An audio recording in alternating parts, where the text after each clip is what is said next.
go. RPS. Yeah, hi. RP Lazo. One question for the ages, guys. Do you plan to have new albums pa after this phenomenal success? Opo. Gumagawa na po. Pero hindi pa namin na. When will you release it? Sana po na itong next year na po. Matapos po. This year pa lang. Isang tao lang pa yung mga gumagawa ng mga kanta niyo o iba-iba? Opo, isang tao lang po. Pero wala na po siya. Ah, bakit? Wala na sa banda. Nawala na po. Nasa heaven. Okay. Po, yung kapatid mo. Oo. So siya po yung gumagawa. So ngayon, sino na ang gagawa? Yung gitarista po namin, kapatid po ng composer. Ah, okay. AGs. Isang tao yung gumawa ng lahat. Ganun siya?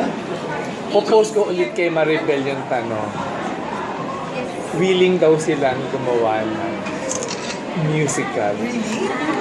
Sa PETA. Are you willing to take the gamble? Yeah! Sinabi, di ba no, ladies? Oh. Sino pwede kayo mag-alternate dito? No, because they're really busy Parating out of the country, excuse me, hindi na sana. Going to Russia or something, di ba? So yung next trip nyo ay?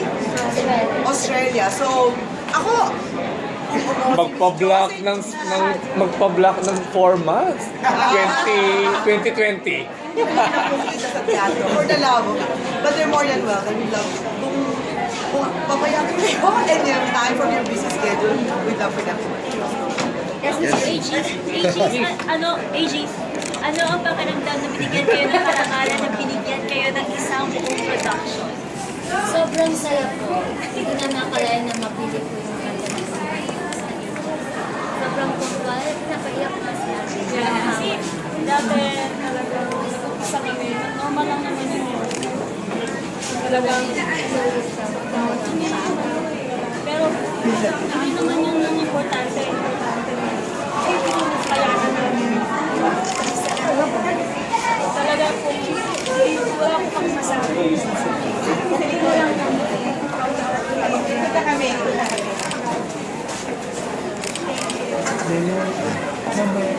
Rest of the band. Yes, imamay mo. Any more questions? Yes, Jordy. Ang question part ka, kasi masyadong demanding yung sa vocals team.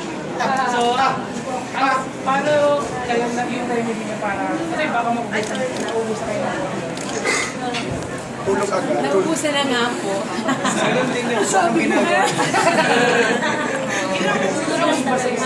Kung meron sabi sa akin yung isa, kailangan unti-untiin, ibubuga lahat. So, meron kaming honey backstage, maraming tubig. Only because we have so many shows, like 36 shows ahead of us.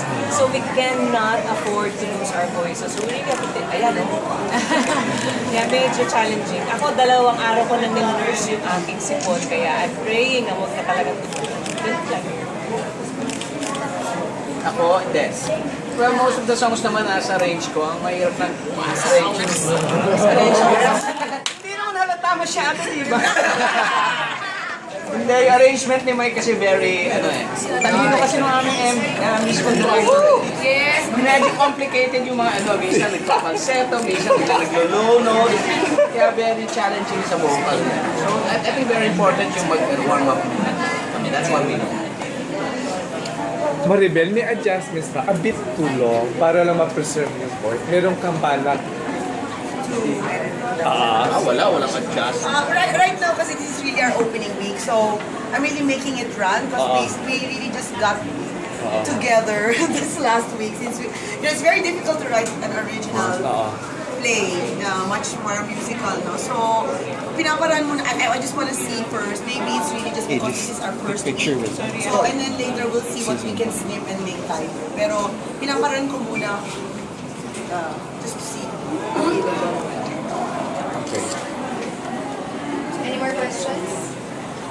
If none? Yes, if none, wala na po. No more questions. Let's do a quick pause. Sana ito yung background. Dito po